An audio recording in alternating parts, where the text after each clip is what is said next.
So we can start.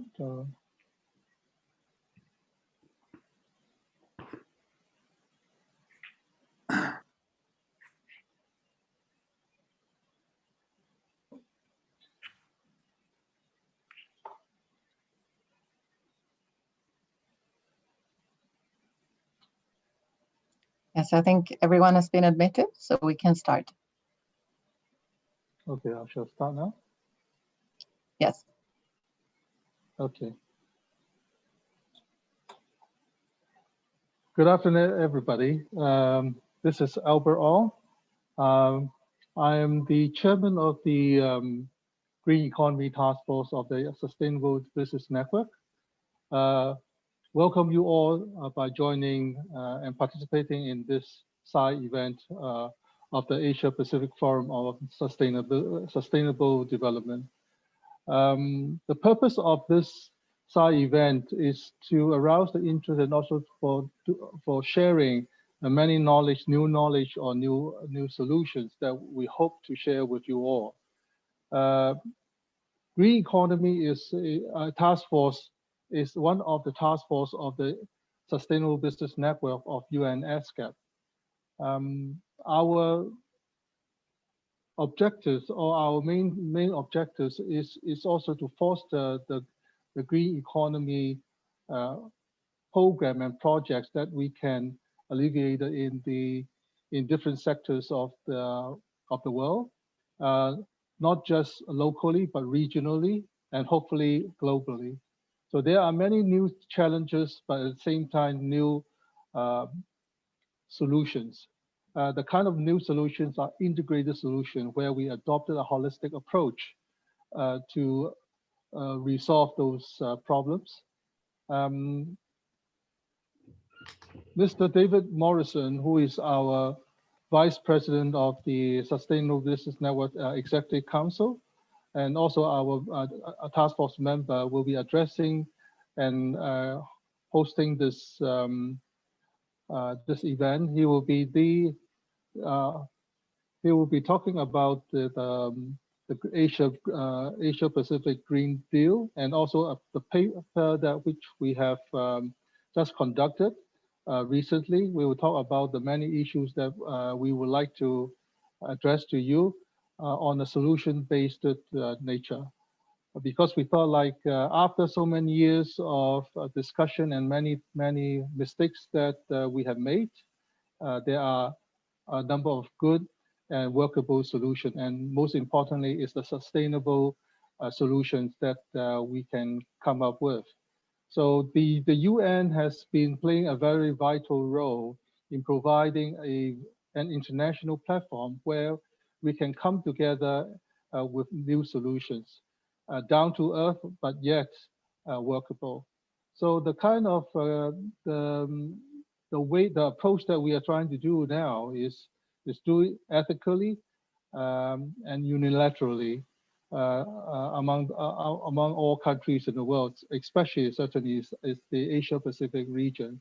So we hope that the Green New Deal, I would say, sorry, the Asia Pacific Green Deal is something which we thought is workable, and it's also an up-to-date approach by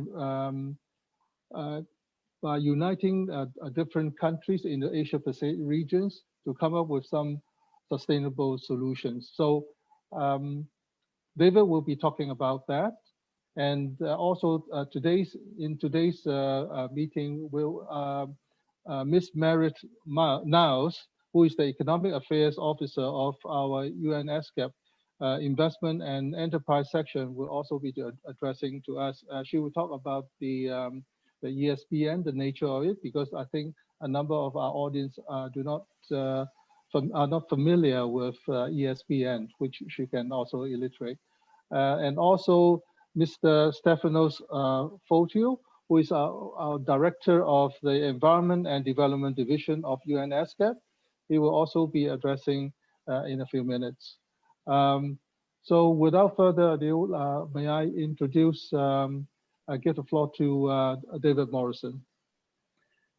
Well, thank you, Albert. And can I just say to everyone, anyone watching this who doesn't know Albert, Albert has been a champion of practical green solutions his whole life. And so he's very well known as the leader of the World Green Organization and has been talking for many years about the need for us to address these significant challenges that we have. And, that seems that finally the times are with us.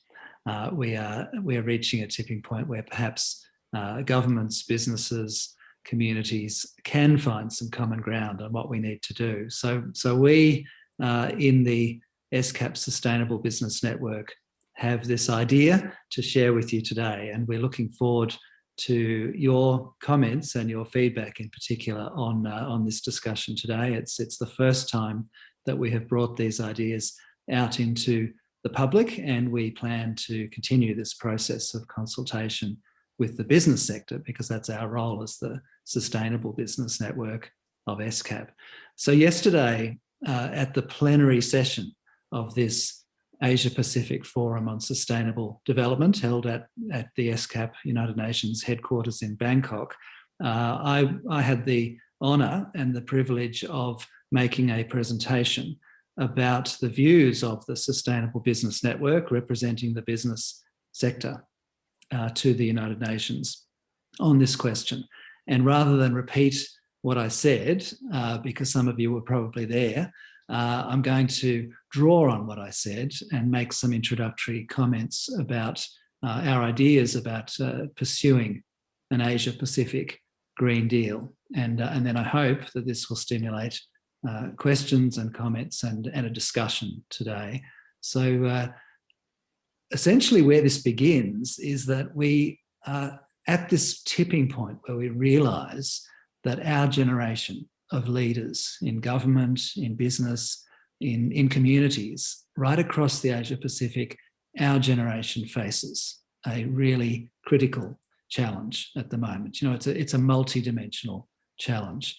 And we all know what it is. We don't need to spend half an hour talking about it, but climate change, pandemic, economic crisis, geopolitical tension, you name it. We're facing multiple crises at the moment. And so we actually have this golden opportunity if we turn the crisis into an opportunity. We actually have this opportunity in this generation to build back better. And that's a corny phrase perhaps, but we could build back smarter as well.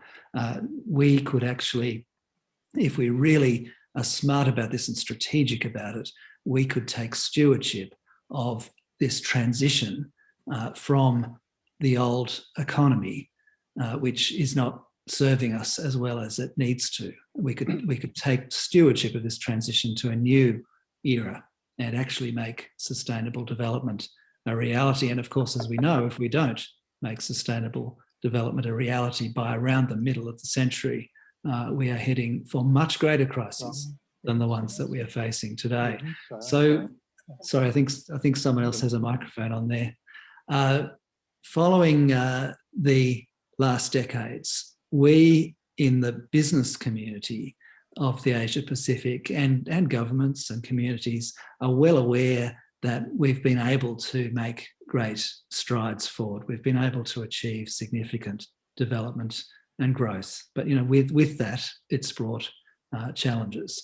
And but because of our achievements in the last few decades, which we shouldn't lose sight of, we should be confident that in the Asia Pacific we can develop the vision, the long-term strategic thinking necessary to actually make this great transformation. And it is, but it's a big transformation we need to make. And so it requires, as Albert said, some holistic thinking. It requires some multi-dimensional thinking and change. And change is always difficult to do, but when you're in crisis, it's actually a good opportunity to think about the kind of change that you want to make. So in my statement yesterday on behalf of the Sustainable Business Network, I urged three things to the delegates there at the Forum for Sustainable Development.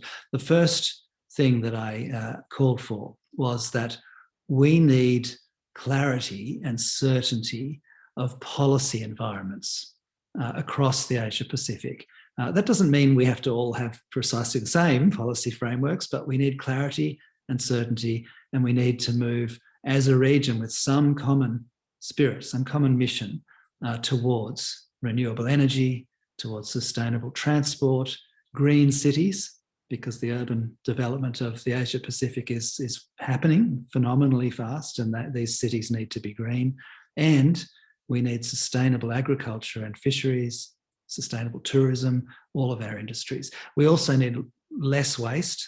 Waste is a huge problem in the Asia Pacific, more than in other areas in many respects. We need climate and disaster resilience. We need a greater commitment, of course, to environmental protection. So all of these things we have to do as a bundle, as a package. And so this clarity and certainty about what are our policy frameworks, what are we trying to achieve here, we think this needs to be our shared mission in an Asia Pacific Green Deal. Now, the second thing that I called for yesterday was that we need, in pursuing these goals, we need regional cooperation. So we do need to have rules and norms and standards that allow us to cooperate as a region, aligned, of course, with multilateral cooperation, with the Sustainable Development Goals, with the Paris Agreement goals, but we need our own certainty and our own direction to drive the change across the Asia Pacific to green finance, for example, to green technology. It's going to need rules and norms and standards to work and not to generate a whole lot of new risks and problems. Green materials, the new fields of green products coming out of the new industries of the future. We're going to need to have cooperation, rules, norms and standards for all of these things. Green logistics, and that's a regional issue because that's connecting us all. And of course, green waste. We're going to need clearer cooperation, rules, norms and standards on all of these things. So this, we believe, should be our shared action plan to actually build that cooperation, those rules, norms and standards around those challenges. And thirdly, the third thing that we call for from governments, business and community leaders is that we need to create in the Asia Pacific a business environment that fosters research, development and innovation to create these integrated solutions that we need, the new low cost, more efficient, clean, green and safe industries of the future that we're on the cusp of. We know there are a lot of exciting new technologies coming that are going to be much lower cost because of renewable energy and are going to be so much more efficient because of the new technologies coming on stream, artificial intelligence, big data, quantum computing, all of these changes and super fast internet, of course, of the future are going to allow us to create much cleaner and greener futures if we design them that way. So this third challenge is an innovation culture. It's about creating and fostering in the Asia Pacific a culture of innovation that's trying to find those green solutions. So not just going for growth, but going for green. And then in our concept of the Green Deal, we have three specific asks of the business community in particular. And this, we'll be interested to hear from any business participants today. We think there are three things we have to commit to as business leaders. Firstly, clearly, we need to all pledge support for the United Nations Global Compact and therefore the Sustainable Development Goals, and integrate the environmental, social and governance principles known as ESG or their equivalents, but we really need to integrate principles of sustainability into our business strategies. And that includes, of course, a transition to net zero greenhouse gas emissions as fast as possible and net zero non-biodegradable waste as fast as possible because our atmosphere and our oceans are in trouble. So that's the first thing. We urge businesses to commit to this, to actually write it into their strategies, build their strategies, their business strategies around that as a guiding direction, because there will be business opportunities in this, because this is the direction the world's moving in. So for business to align their strategies with the direction the world is moving makes good sense. Secondly, we're urging business leaders specifically in the region to commit to this research development and innovation culture, and to get going on it now, to actually really invest in more right now in research and development and innovation for these sustainable and smarter solutions.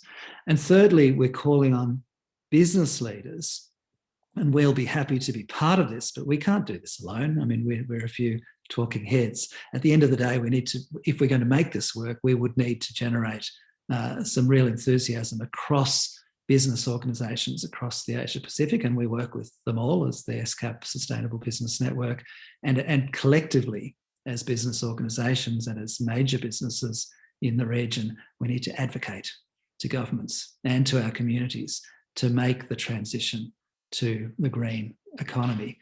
So that's the concept, and there's a whole lot more in our green paper that we've developed, and that if you haven't seen it, will be some, I think some members who are within the UN system have seen it, but other participants today may not have seen it yet, but we'll be happy to share it with you. We have a longer proposal, but I wanted to give you that general introduction first to stimulate your ideas and your comments and your questions, and I hope it has stimulated some ideas in your minds.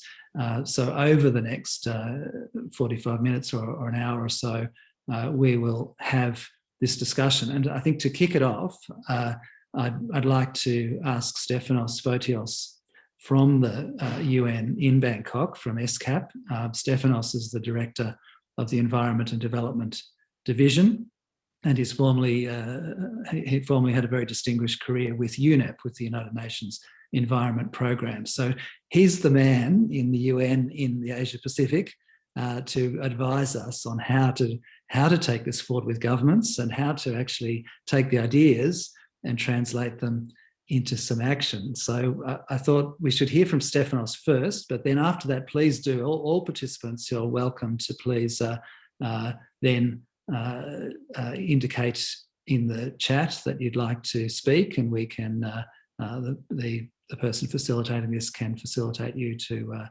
then speak. So, but first of all, let's hear from Stefanos, please.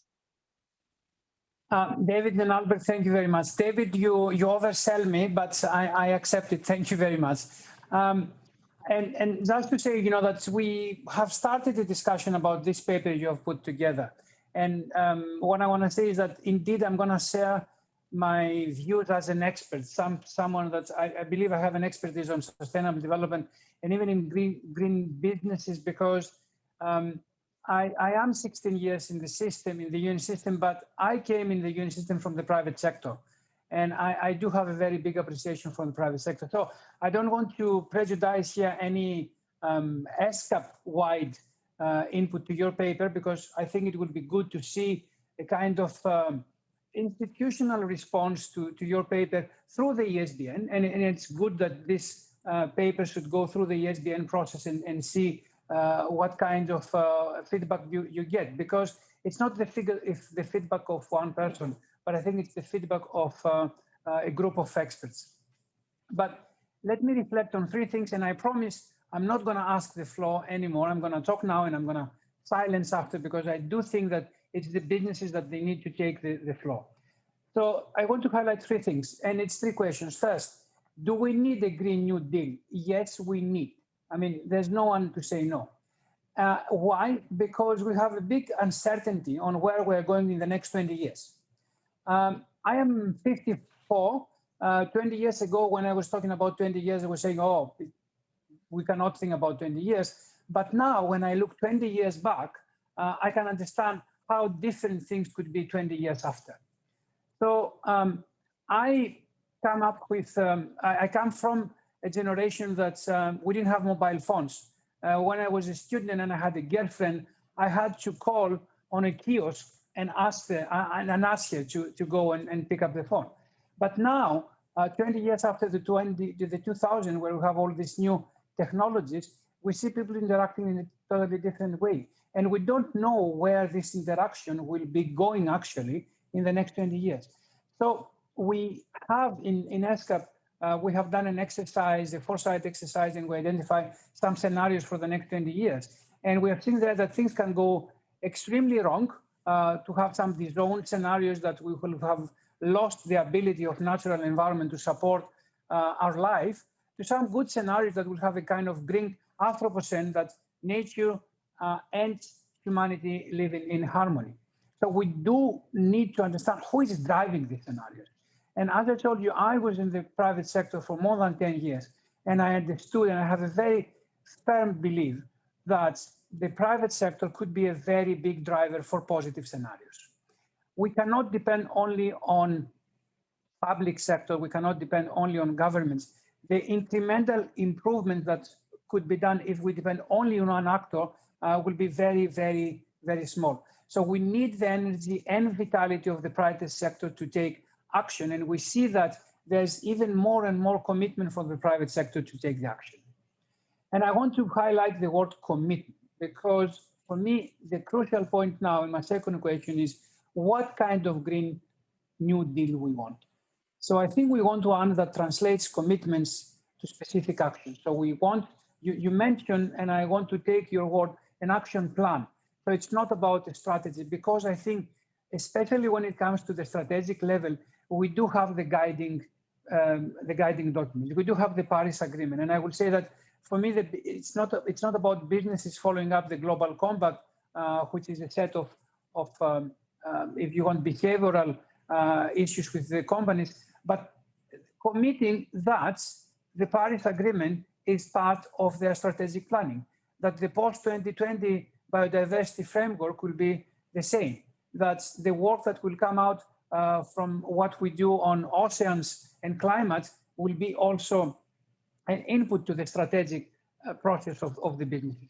So I think we need a green, I would say that we need a green new business deal for Asia Pacific, and one that it will try to see what are the practical steps of going from commitments and ambition to practical action. You highlighted two extremely important things. Let's opt for zero emissions. Let's opt for zero waste. This is things that are very wise to be done at the commitment level.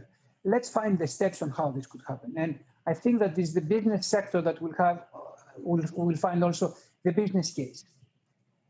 And to go from this commitment level to the practical level, I think we need to encourage further consultation on any kind of deal and emphasize the need that this should be done, this kind of effort to have a revitalized multilateralism. And it's nice that I'm hearing from many sub-regions to talk about this revived multilateralism, because it is a proof that only with a very strong multilateral system we can address common challenges. The third point I want to do, I've looked at your background paper, David, and there are 16 specific proposals or steps, call them whatever you want to call them. And I think nobody could argue that all of them do not make sense. They make sense, all of them. I mean, it is things that I think we can see them really being demanded by the people, by the youth, by the movement on sustainability that is gaining a momentum, I think, right now. And I think these 16 steps need to be linked to two things. One is a science policy interface and a science policy approach. Again, no need to reinvent here. What is the platform to do this? We have the platforms of the IPCC, of the IPBS, of the International Resource Panel. In Southeast Asia, we are working with the ASEAN Secretariat. Just a couple of months ago, agreed to develop the ASEAN Resource Panel. But let's put the science behind these steps or components of the Green New Deal that you're going to put there. The second, I would say, is that you use then the fora like the UN to see how this exchange of ideas, information, brainstorming could happen. You have the network, you have the ESBN. It's not about, as I said, me giving an opinion on one of the 16 or all of the 16 ideas you have there, but it's about how this could become business specific. So in my ideal world, I would really love to see, and I think it's going to be a great achievement from the ESBN to come up with the new green business deal for Asia Pacific, where the 16 steps or the 16 priorities will be linked directly to what business sector and corporations can do, in order to do what you said, David, earlier, to go from a kind of strategic view to an action plan. So thank you very much for giving me the time, and I'm looking forward to listen to the discussion. Well, thank you, Stefanos. That was extremely useful, I think, in focusing our minds, because it's all too easy in these discussions to keep our heads up at the general level, and we can probably all grapple with the fact that there's a general problem, and we can hopefully most of us commit to broad principles and goals, but really when the rubber hits the road, the real challenge here is action.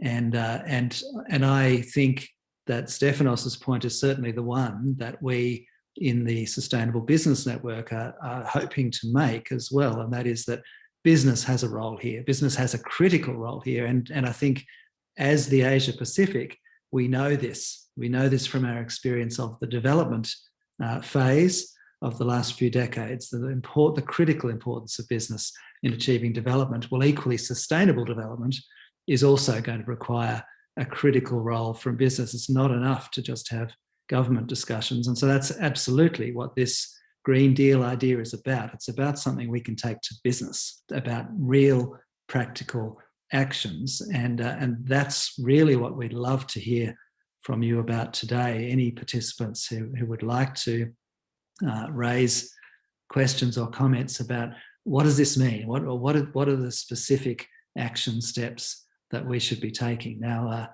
I haven't seen anyone yet with a question, so I can keep talking, but I'd rather start the conversation whenever people are ready to jump into it, because really that's the purpose of today, is for us to generate this dialogue and to hear your views. So I do invite you to let us know there in the chat if you'd like to ask a question or make a comment. You'd be very welcome.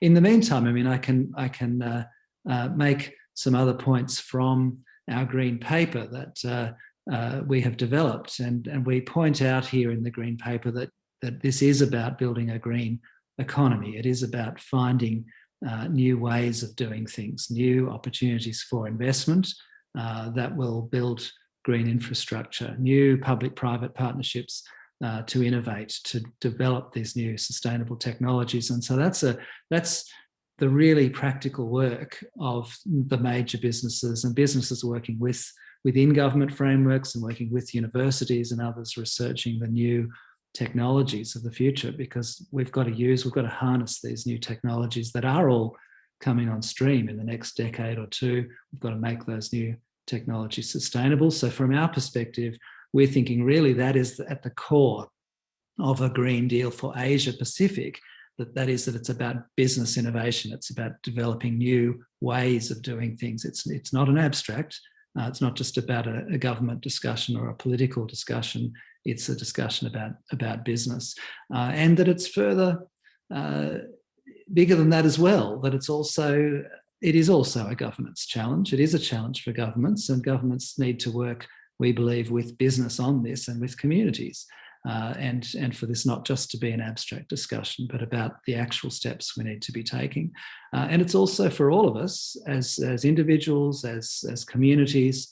It's an issue about ethical change as well, in a sense, that we really need to grasp this, that we have a responsibility here to manage a transition, to manage a change.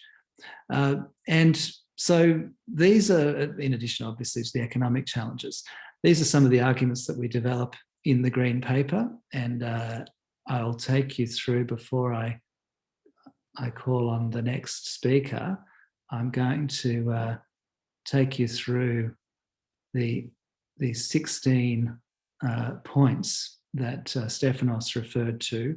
I'll take you through them very briefly, and then we can come back to any of these with questions. So within the cluster of issues around the green economy and sustainable finance,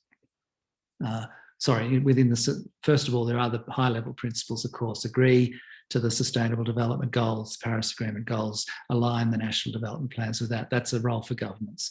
Then second, adopt carbon pricing, decarbonisation strategies, other multi-sectoral emissions reduction projects, which is critical as well. Thirdly, commit the public sector to achieving carbon neutrality. So those are our first cluster of issues.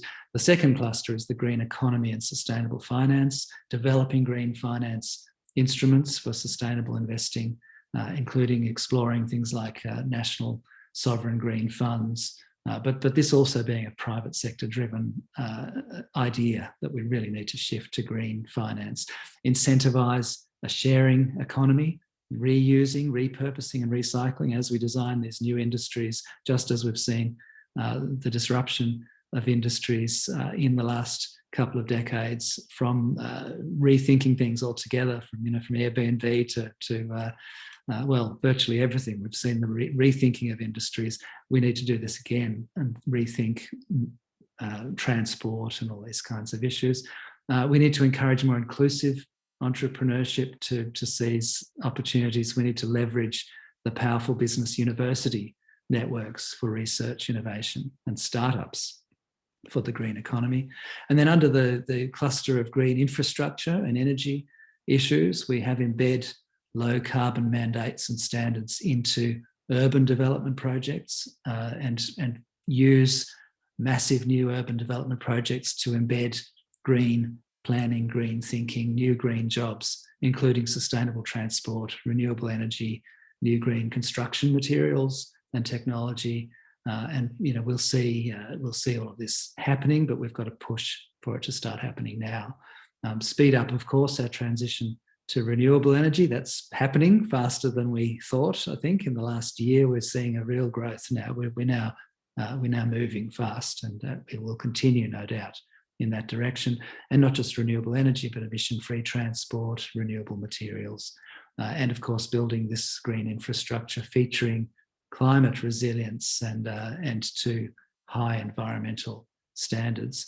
And then there's the climate adaptation and resilience area, where we need to be investing in climate adaptation strategies and measures, including disaster and climate risk reduction, which is important for all of our countries, not least some of our most vulnerable countries like Pacific Island countries that are facing already these massive new and worse climate risks as a result of climate change. And we need to digitalise and adopt new industry 4.0 technologies. So this fourth industrial revolution that is coming, we need to use these new technologies, as I said before, to embed sustainable practices, to lower emissions, develop more sustainable and resilient supply chains, and with roadmaps. So that when it comes to how do we do this, we really do need roadmaps for industries on how we make these transitions. And at the same time as embedding sustainability, introduce these new antiviral materials, pandemic-proof supply chain strategies, creating new opportunities in garment and other industries. There are lots of opportunities here if we see this as a big, fast transition. And of course, in sustainable agriculture, fisheries and maritime industries as well, we really need to address the unsustainability of what we've been doing now. We're now reaching a real tipping point with agriculture and fisheries because of our growth, our successful growth, our population growth, our economic growth, but now we've really got to become more sustainable in how we do farming, how we do fishing, and improving efficiency. There's a lot of room to improve efficiency, to employ new technologies, and to protect our resources, to make sure they're sustainable and that we're not running down fish stocks, for example. And at the same time as we rethink how we do things like fisheries, we could be generating whole new opportunities for local communities as well. That's a real challenge, again, for island communities, for example.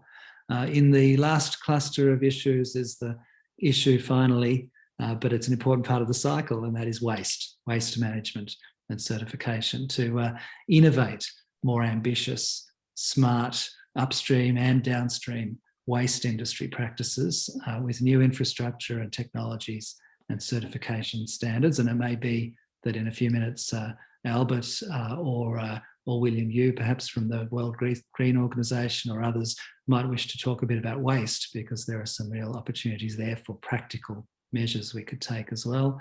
And finally, we're proposing in the Green Paper to collaborate in addressing these cross-boundary problems such as plastic waste in the ocean. So to bring together governments and the UN, but also business industry stakeholders to develop real action to address these issues, to perhaps develop a treaty on plastic pollution with an action plan attached to it, perhaps to establish a World Waste Organization to actually develop global rules, norms and standards that would go further than the measures that are there now in conventions, but actually to develop a World Waste Organization would take it even further. So they're the ideas. I didn't want to talk forever, but they're the general 16 issues that are then fleshed out a little bit more in the Green Paper itself. So hopefully that introduces to you the broad range of recommendations that we're making.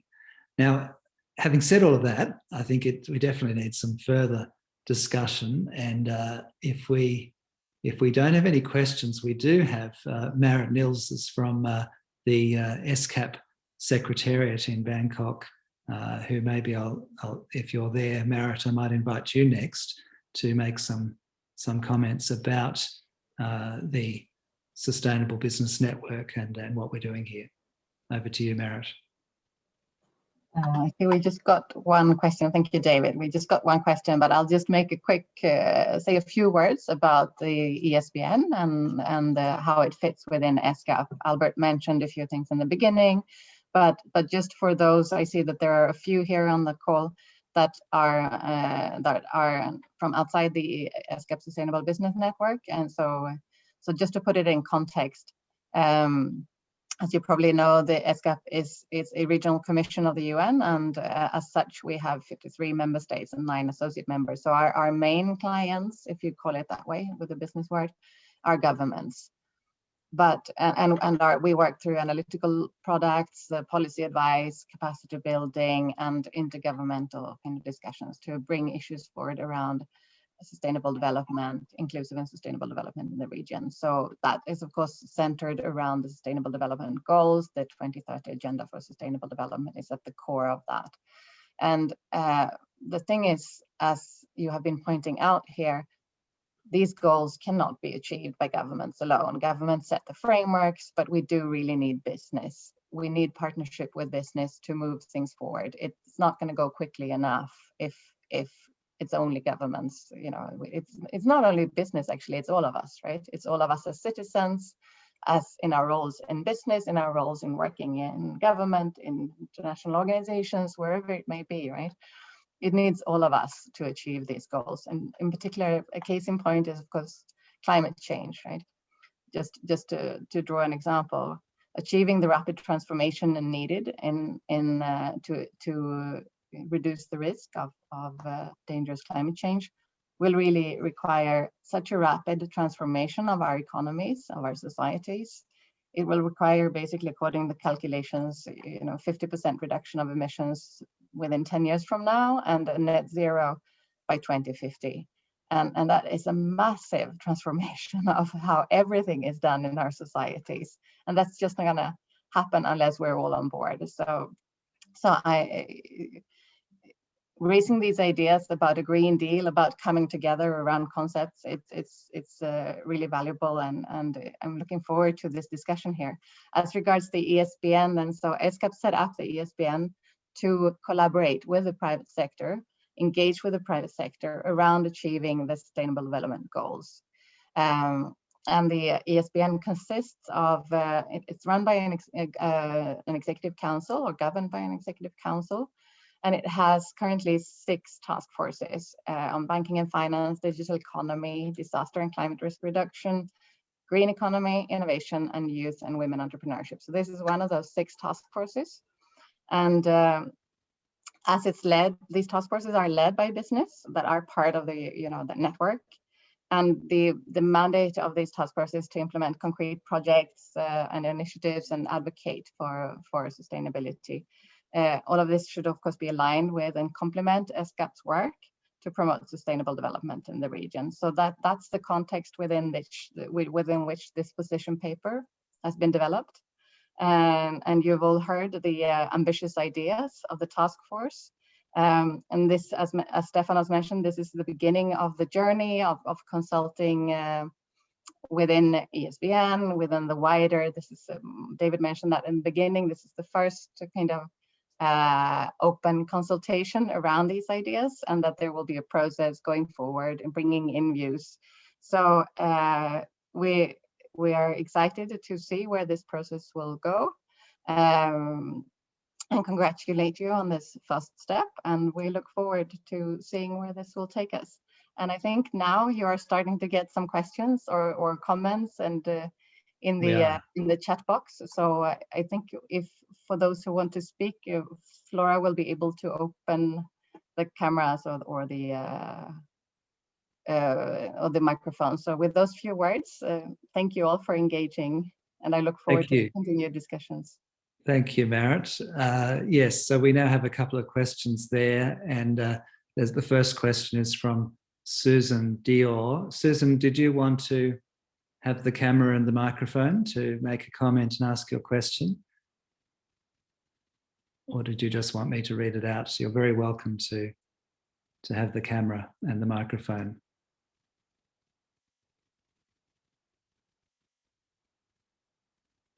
Okay, in that case, I will read out your question, which is a very good one.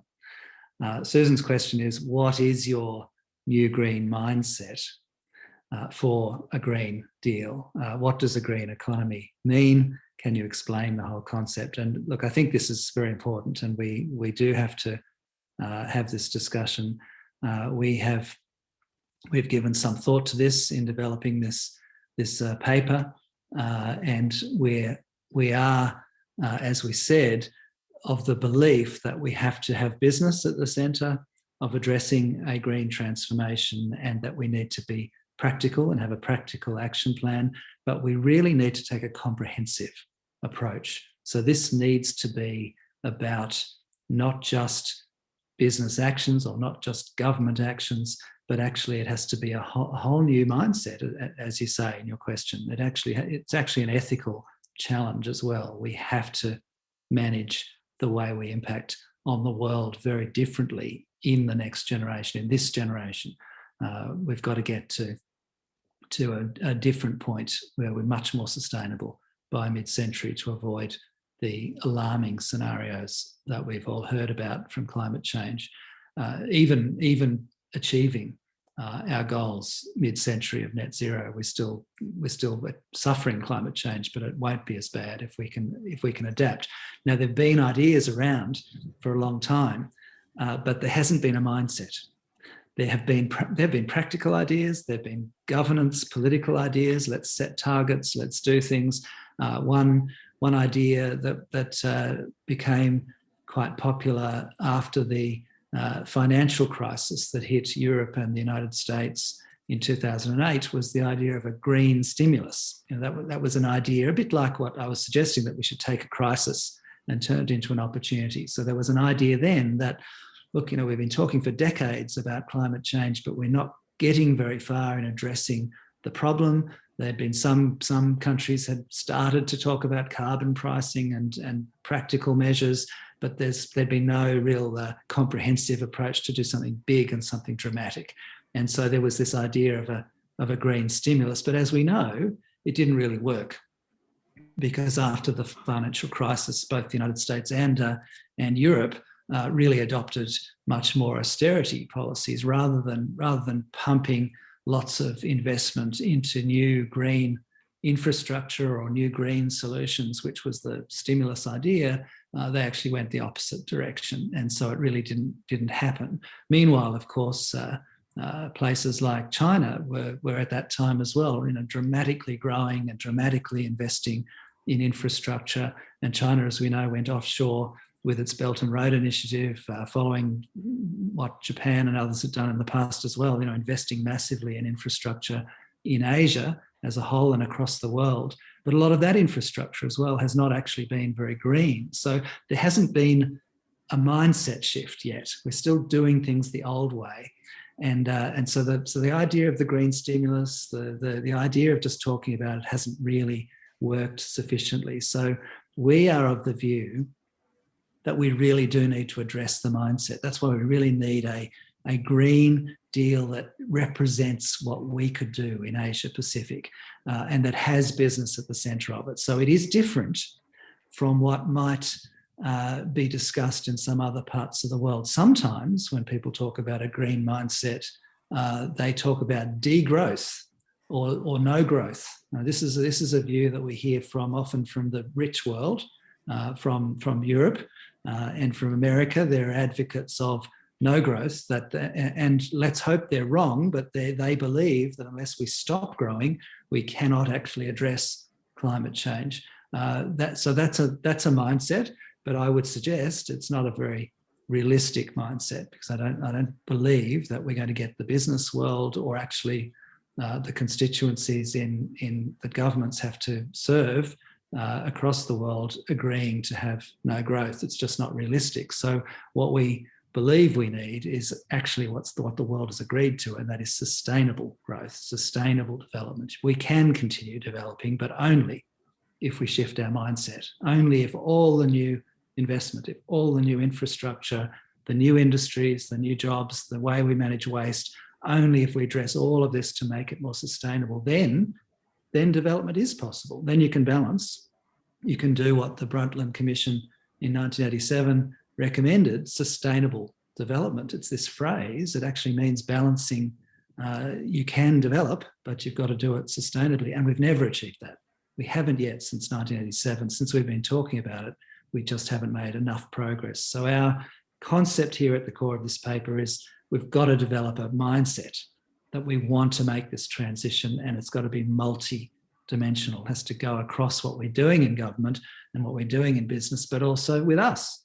Individually, as communities, we've really got to think differently, that we're committed to this and we're going to actually take practical actions. I hope that answers the question, and I suspect others might have more to say about this, because this is the critical question here. Before we start taking this green paper that we've developed anywhere, we really need to make sure we've got the concept right. And some may disagree with the way I've just presented it. I'd be really happy to hear that, because it's more important that we find where we agree and where we can actually do things than to talk about things that we can't do, that we can't deliver. Because if we don't have agreement, then we're not going to be able to deliver. And I've seen in my home country of Australia how we can polarize. If we make this about politics, if we make this about this one way to do this, then of course the other side turns against it, and we end up getting gridlock. And the other side that has said, no, we mustn't do it, never changes, because they've won votes for opposing a change. And then you get stuck where you just can't move forward. So we really want to take this away from politics, away from divisive issues, and into a mindset issue that we're all in this together. And so it's not about demonizing business and saying you've got to stop growing. It's not about demonizing the developing world and saying you've got to stop growing. It's actually about working with business, working with the developing world. So second question we have here is from Chuthatip Manipong. Did you want to have the floor? You're very welcome. Thank you. Good. Thank you. Thank you, David. I'm working with Earth Foundation. We are NGO. Right now, we are working with SME in Samut Sakhon province. It's about 1 hour away from Bangkok. And then we found difficulty to convince SME to change their pollution technology to green technology, even though the Thai government and then our R&D Institute also provides financial assistance. So I wonder about the new Green Deals. Is there anything going to attach to this kind of fundings or financial assistance? And I would like to share some of my thoughts too. Thank you. Thank you very much. I noticed that Albert is nodding his head there. I wonder if, Albert, did you want to make a comment here?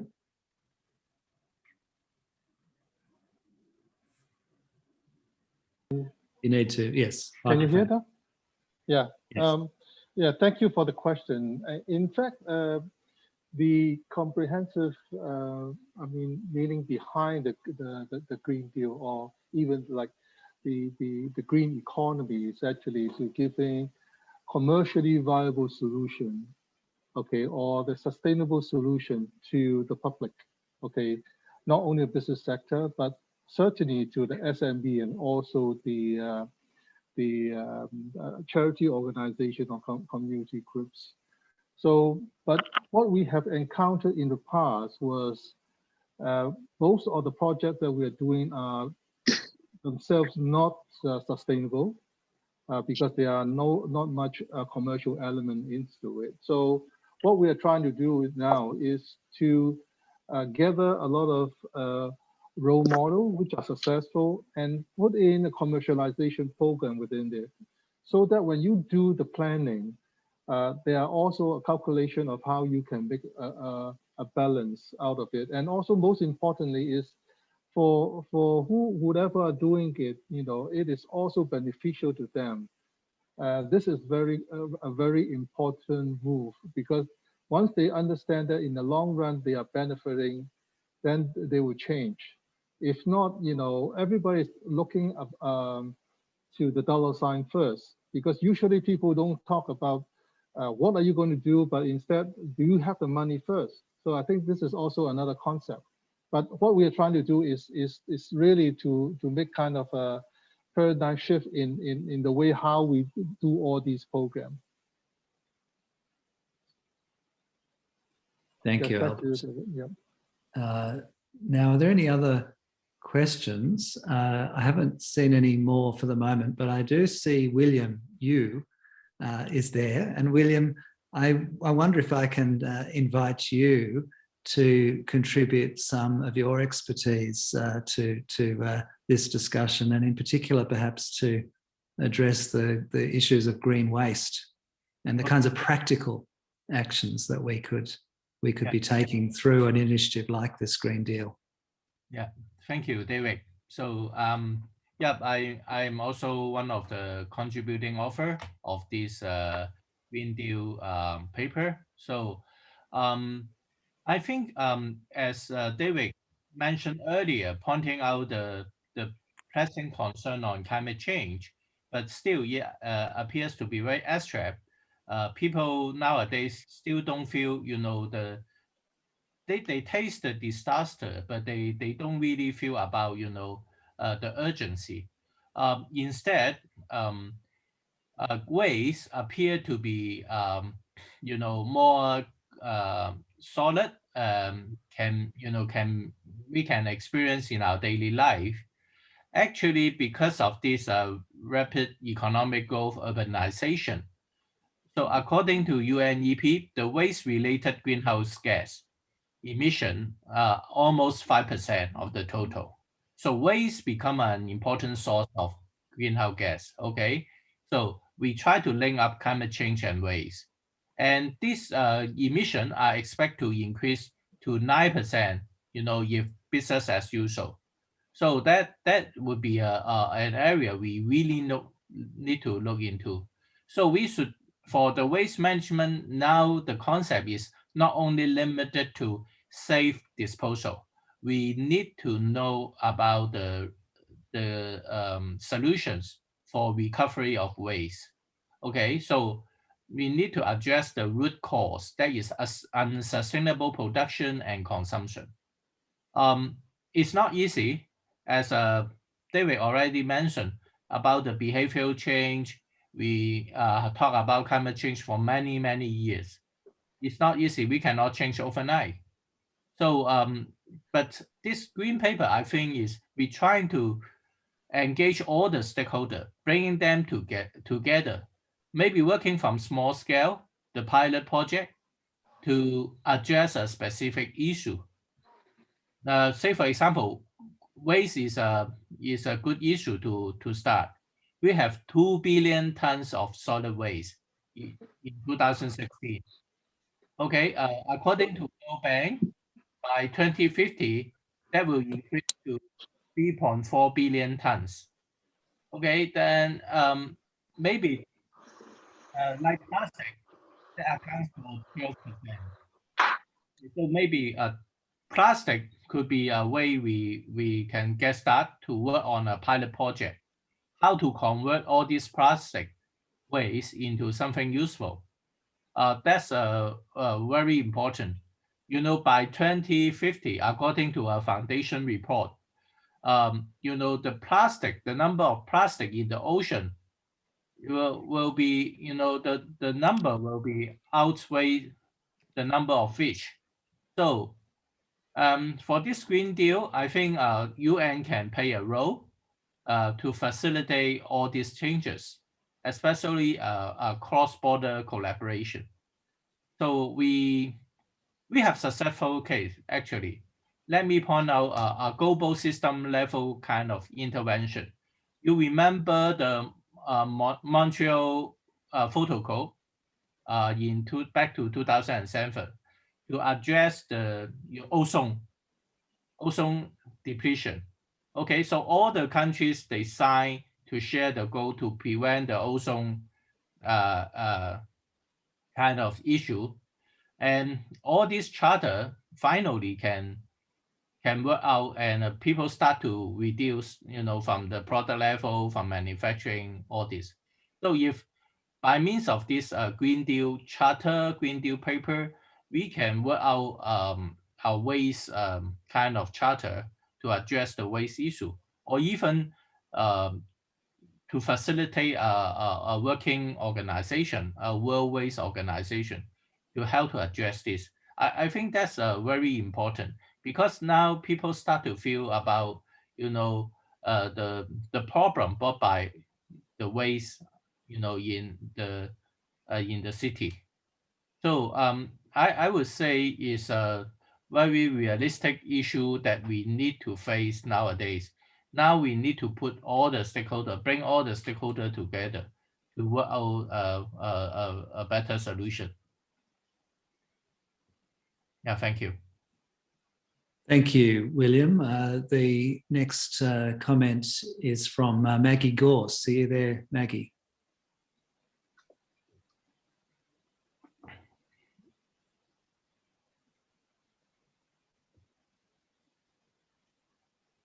There we go. Thank you. I hope that worked. Yes, thank you so much, David. Very interesting meeting and comments and paper. I just wanted to bring up something that may help us accelerate, I hope, and something that's important to me because of my own activities, which is the need to have more business innovation, the need to have more business innovation that would allow these initiatives to be profitable on their own. And if they aren't profitable, to bring some very significant benefits to people that would be worth it as an expense rather than simply an additional expense to whatever they're doing now. In other words, a cost savings. I had a lunch one time after a conference at the University of Geneva, and the person sitting next to me was a professor. Well, he wasn't a professor, actually he was a banker, but he was teaching at the University of Geneva, and we were talking about funds that concentrate on the green economy.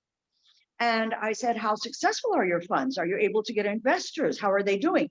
And he said, the truth is these funds will never produce a profit if the subsidies stop. I was very shocked by this information because one day or another, we may not be able to rely on government subsidizing. And I really think that initiatives should be taken to encourage innovation in business for green projects. I don't know what form that can take. It could be a form of contests, international contests. It could be a government initiative, instead of subsidizing green, subsidizing entrepreneurs who come up with solutions that are sustainable. In other words, if we want the green side to be sustainable, its economic side must also be sustainable. That's the comment I'd like to make. Well, thank you, Maggie. That's a very valuable comment, I think, and I think we're in absolute agreement. I mean, one comment I would make is I think our timing here, the reason why we're thinking now is the time to have this conversation, is that actually we are at this tipping point where it has not been economic to go green in the past. It has required nudging from governments. It has required subsidies from governments, as you say. But we actually are at the technological and mindset tipping point now. So consumers are now demanding green. Governments are now increasingly committed to green frameworks, policy frameworks. But most importantly, if we're going to have this discussion with business, the most important question is the one you raised. Are you going to make money out of this? And so what we have coming ahead of us now in this next decade or two is going to be rapid change, much faster than the technological change we've had of the last couple of decades. And all of us are old enough to remember how much change there has been in the last couple of decades. But you know, the experts on technology, of which I'm not, but I've been reading a number of them lately. The experts on technology tell us that we are at this tipping point. We're heading into what's called this fourth industrial revolution. And this is going to revolutionize everything, the supply chains, the products, the services, the infrastructure, the vehicles. The Internet of Things is going to connect everything. And artificial intelligence, the capacity to actually design and deliver products and services according to precisely where the need is. So rather than generating all this waste, rather than industries that are churning out things that will just go straight to waste, things will be developed specifically for a demand and will be moved specifically to the consumer with zero emission transport at zero energy cost, close to zero energy cost. Sorry, Albert, you've got your microphone on there. And this dramatic reduction in cost of production, dramatic reduction in cost and efficiency, and increased efficiency of transport, and the ability to reduce waste dramatically. And this will happen at the same time as the massive technological transitions happening in agriculture that will allow us to produce substitutes for beef, for example. You know, Australians like me like their beef, but we are on the verge of developing new technologies that will actually be able to have substitute materials that are vegetable-based materials that taste just as good as an Aussie steak. And so we'll look back on this in 10 or 20 years and think, you know, wasn't it amazing in the old days when, you know, we actually owned a car? You know, in 20 years' time, you're not going to need to. So instead of having two cars sitting in a garage, you'll actually be able to just ask on your mobile device, on your phone or your cufflink or whatever it will be, you just ask for transport. You know, you'd like a Ferrari to take you down the road, and it will be there. It will be there as soon as you need it, and it will take you there, and it will have zero emissions. And yes, you'll pay a small fee to use it. But you know, the next day you can have a Mercedes, and that new transport economy alone will mean 80% less vehicles in the vehicle fleet in the world. So can you imagine if we could wipe out tomorrow 80% of the cars that are sitting in garages, that are clogging up roads, that are inefficiently moving people around? I mean, when I booked that Ferrari, I could always share it with one or two others as well if they were going in the same direction, the sharing economy, and even reduce costs and increase efficiency even more. So that's the kind of disruptive change. I think I lost my Wi-Fi. If I may just add something, if you don't mind, one. Sorry about that. I lost my Wi-Fi. Sorry, Maggie, you go ahead. I thank you very much. That's very positive and forward-looking, encouraging. I would add just one thing. My very first meeting at ESBN, I was quite struck. We were talking about innovation again, and several speakers, some from India, some from Bangladesh, were talking about innovations that were bringing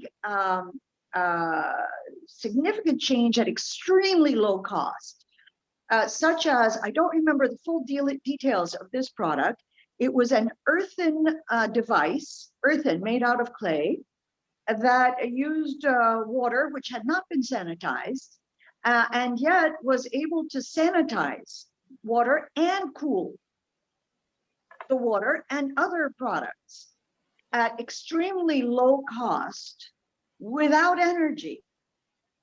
And my belief is, while technology, of course, you know, I'm a technology person, in fact, career and education, but in fact, my belief is that there's a huge part of the world's population, billions of people, who can innovate without calling forth technology. And because that's such a large part of the world, they need this innovation too and may not have access to technology. So I'm hoping that there will be more programs that encourage innovation in business approach, not just the technical approach, but in other ways of creating things that are profitable or low cost. That's the only point I would. But your comment is very well taken. Thank you, Maggie. Look, the fourth industrial revolution is a very promising, extremely promising prospect. Yes. Thank you, Maggie. That's very, very valuable indeed.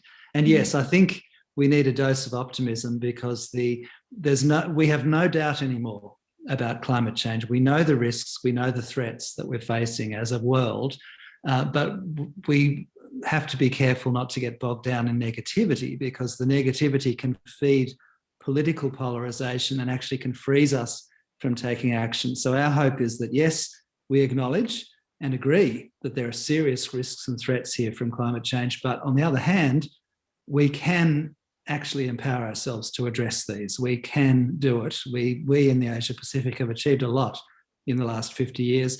Imagine what we can do in the Asia Pacific in the next 50 years. So our hope is a bit of positivity might help. Now, I have a question here from Paul Apthorpe. Paul, are you there?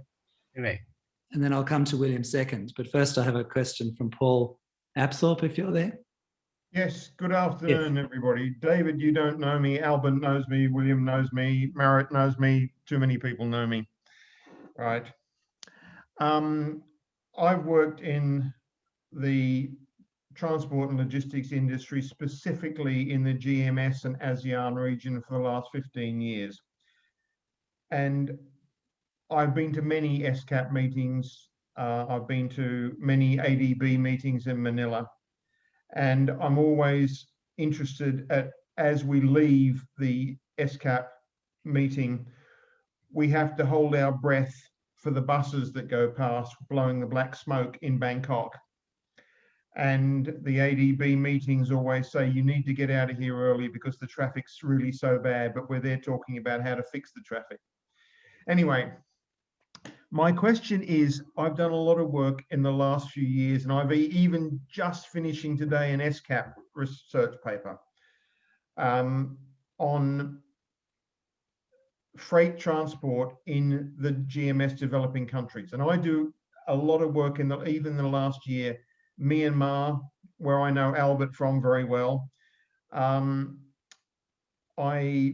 Cambodia, Laos, Vietnam, Bangladesh, Sri Lanka a little bit, Nepal, but specifically in some of those where they're taking in secondhand trucks from the rest of the world.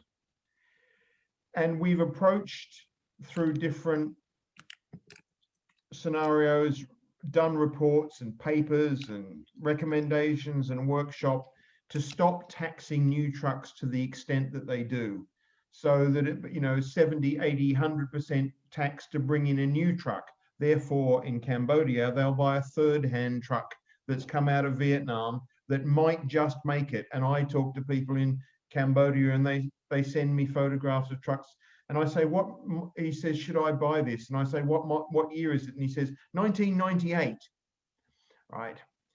And in Myanmar, we've got the situation with aged Japanese second-hand trucks. No matter what development we get in the rest of the world, trucks go to die in developing countries. So how as part of this, do you suggest that we get governments and investors to invest in governments not to tax the life out of new trucks? I live in Hong Kong. You can't move for Teslas in Hong Kong. Albert knows, William both live in Hong Kong. You get run over by a Tesla as soon as crossing the street. Teslas are everywhere. How did they do it? They said zero tax on Teslas. They imported them like crazy. So they can turn it on and they can turn it off. So in GMS developing countries, how do we get the governments to take the tax burden off new equipment that has a clean air element, burns newer fuel? You know, in most of these countries, they're burning Euro 3. Euro 3 is very nasty stuff. They can't put Euro 4 and Euro 5 or Euro 6 on the table because none of the trucks can take it. So how do we get the tax burden off the preventative measures? Yeah, thank you, Paul. Thank you very much, Paul. I think that's a very helpful intervention, and you're absolutely right. I think you've answered your question, that we need governments to be working here with industries, and yes, absolutely, and not just in transport, but across every sector. We've got to be looking at where are there now inbuilt subsidies that are actually for unsustainable practices, and where might we build in, whether it's subsidies or whether it's just removing the obstacles to the development of more sustainable solutions. This is critical. Now, I know William, you had his hand up and may be able to answer your question, Paul, a bit further as well. William. Yes, yeah, thanks Paul comment and a very accurate observation. But what I want to do is to give some more response to Maggie. I fully agree with her observation. I think now the key is we find that for all these green projects, although they have very powerful innovation, very good technology, that doesn't make them very successful in the market. Commercialization is very important. You know, I met some engineer. They keep telling me, because I was involved in a energy saving solution using AI. Okay, but yes, a well developed technology with very low cost, but it's not getting popular. Why? The engineer said, okay, you help me to save 10% energy this year. How about next year? I will lose my job. Okay, so I think now, as Maggie mentioned or David mentioned already, about we not only focus on the technology side, the technical aspect. We really need, you know, to help them to get them to commercialize, you know, fully accepted by the market. So I think that plays a part in for the success. So we need to form some kind of with some kind of support, you know. We have incubation program to bring the technology to the market, but we have the follow-up work to make it, to help the deployment. That's very important. We heard about you know, some green project guy said, I cannot find the funding.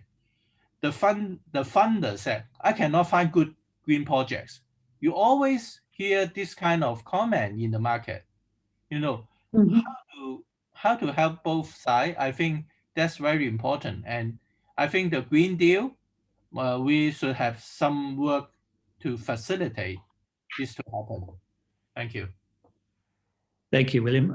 Tony Smith has raised his hand. Tony, would you like to have the microphone and the camera?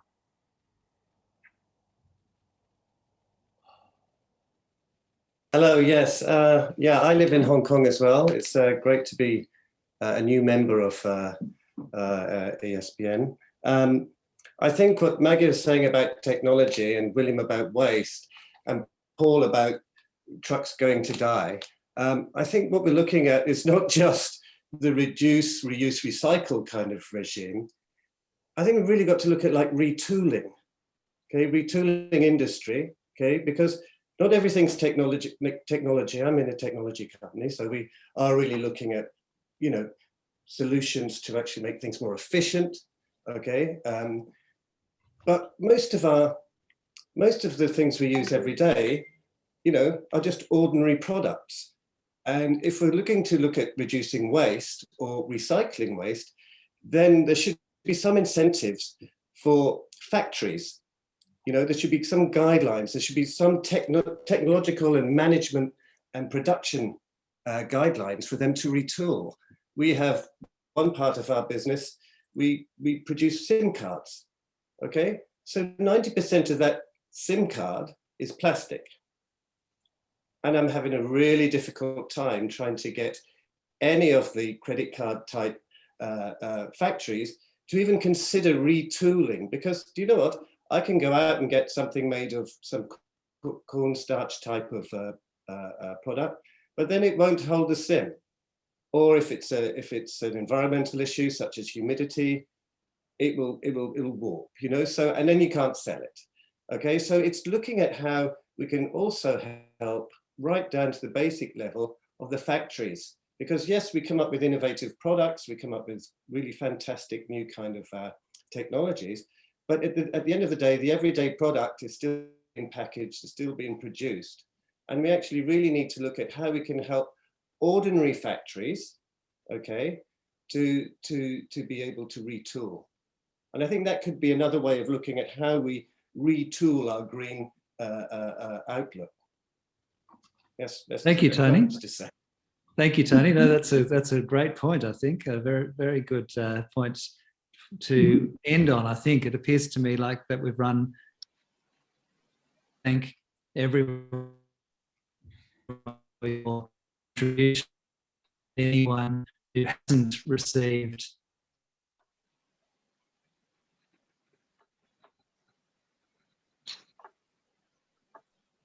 David earlier warned that he could run into bandwidth problems, and I think. Yeah, sorry about that. I'm back. Sorry about that. I seem to have my Wi-Fi dropping out from time to time. I just wanted to thank everyone, and I wanted to say anyone who has not seen the green paper and would like to contribute your ideas to us further, we would love to have your ideas and input. So please let us know, and we can email it to you. With that, I'm going to hand back to Albert, if you're there, Albert. Yes. And Albert will wrap up today's discussion. So thanks from me. Thank you, David, and thank you all the participants, speakers, and audience. I just want to respond to Paul of his question. To me, it's just, I mean, I've been in the green industry for over 40 years. So I also been involving in the social, economic, and environmental circumstances in different industries. So I have a quite a straightforward approach, but is to find out the root cause of all these problems. In response to you, Paul, my humble view is this: most of the countries, whatever ministry or department they are handling, actually, they are doing in their own. Actually, it's not the whole government are backing them up. So you have a problem of a conflict between different departments or different ministries. So one of the things that we have been developing for the Asia Pacific Green Deal is ethically, what are we trying to do? When we want to have some certain objective, we want to have the rights, okay, of doing so and protection. But on the other hand, we should also be mentioning or upholding responsibilities. So the UN has been very strongly supporting the Universal Right or Human Rights Declaration since 1945. So now actually for us is that we think in a more a more advanced way, or it's not that we are thinking in that way. It's the UN has been doing a lot of good things already. So what we are trying to do is also to participate and help in some way, to uphold the responsibilities part, because rights and responsibilities comes together. And also one of the very important thing is that most of the people, or even most of the officials, doesn't know about the hidden costs or the transfer costs. When you talk about toxic element, you talk about health issue. Hey, in the past, we never talk about is the issue of environment. Okay, we only talk about certain particular area that selectively we address to it. Either the industry player address to it, either the government address to it because of the taxable income or whatever different reasons behind. So to us now, that's why when we deal with this, suggesting this Asia Pacific Green Deal is ethically what are we trying to achieve? You know, what are our principles and what kind of policy or guideline are we hanging on to? So the things that the UN has been doing is a perfect institution, international institution that we can embrace all these as the principles of what we are doing now. So at the same time, what we have to do also is from other speakers, or you know, we have been mentioning about commercialization. I mean, most of the projects that we are doing doesn't have a commercial value. It's not commercially viable. So that's why when it comes to dollar and cents, when we come to budget, you know, everybody are speechless when we talk about, hey, are you going to make money or not? So that's why there must be a change, an innovative change nowadays, that we are not lacking of technology. But what we need to do is, just an example, like nowadays, because of the pandemic, it is a wake-up call, and it is the most, probably most suitable time that we have to reinvent, not reinvent, to rethink the way we do things. So if we have a good objective, okay, and policy and guidelines, then of what Maggie has said earlier, before, also mentioned, you know, people will come in, or the business sector will come in automatically. They will give you the best solution. We don't have to do anything because it's commercially profitable for them all, but in a different way, in a way that they are responsible. And certainly the ESG that we are talking about, the CSR we have talked about in the past, you know, all comes in the same direction. That's why the 70 SDG goals and also the Global Compact are so meaningful nowadays to us.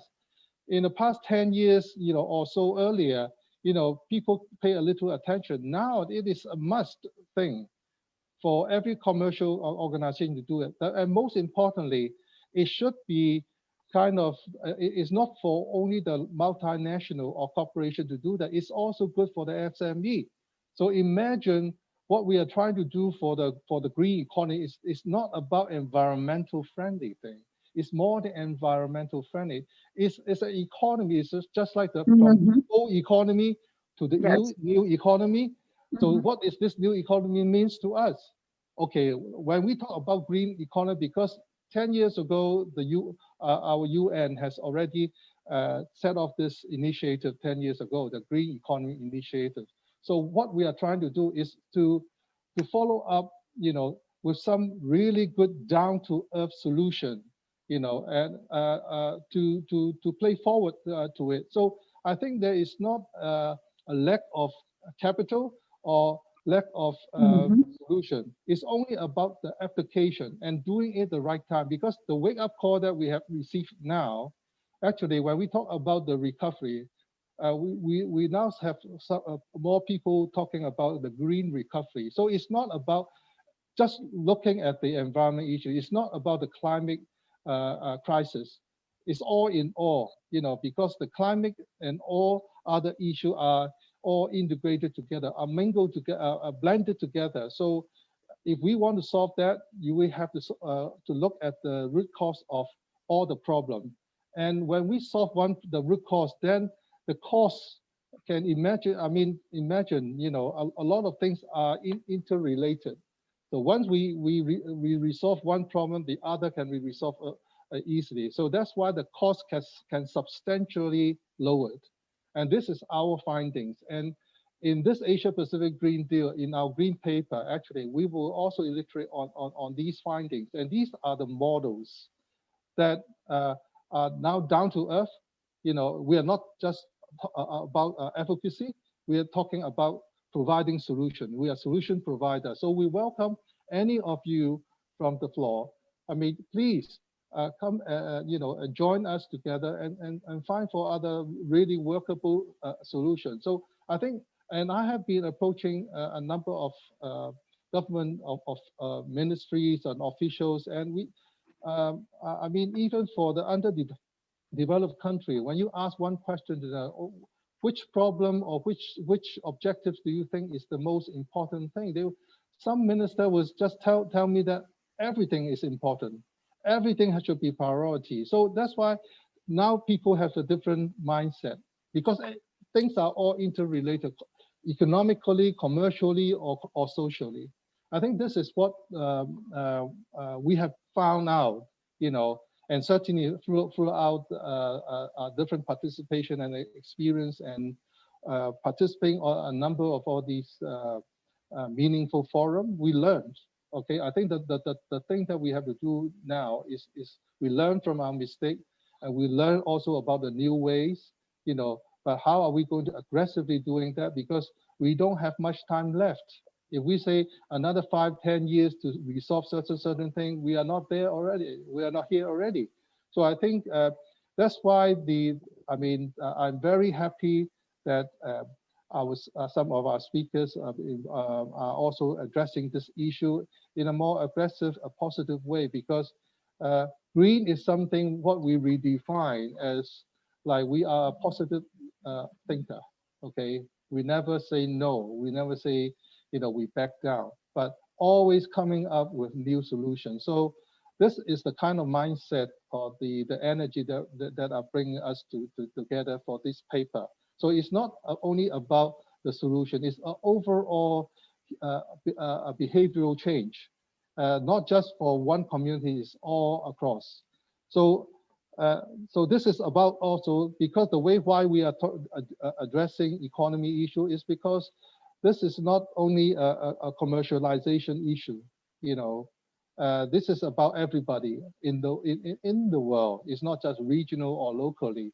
So that's why the global citizenship issue that we bring up, even in the paper or even in the Asia Pacific Green Deal, we have to come up with something that are meaningful enough for us that to participate. We participate because we love to resolve the issue, and also it's meaningful for us, And this is the logic behind, or the rationale behind to move forward. So again, there are a lot of actual projects which are operating in different parts of the world. So what we are trying to do is to select, because we are not talking about the advocacy again. We are, and the UN has been doing a lot of, we have very good experience in identify a lot of these projects. So we hope that we can, on the commercial side, to find some ways and good means to make it happen. So yeah, this is what we have we are believing in. So the purpose of this whole 1.5 hour section is, well, we hope that we can bring in new ideas, inspire any one of you to join forces with us. Certainly we welcome you, as what David said. We have the green paper version that we would like to distribute out to you all to take a look. And if possible, please, contact us, see what we can do together. And yeah, before I finish off, I would like to also invite Marit to also say a few words before at the ending remarks for the session. Thank you, Albert. And thank you to all participants for joining in. I see a lot of familiar faces here, and it's very nice. Thank you for turning on your cameras. We're taking a group photo for those who have their cameras on in the next couple of minutes. So if you want to be part of the group photo, please turn on your camera. I see Mark. Hi, Mark. Yeah, sorry about the background. It's still from a previous one. Just ignore it.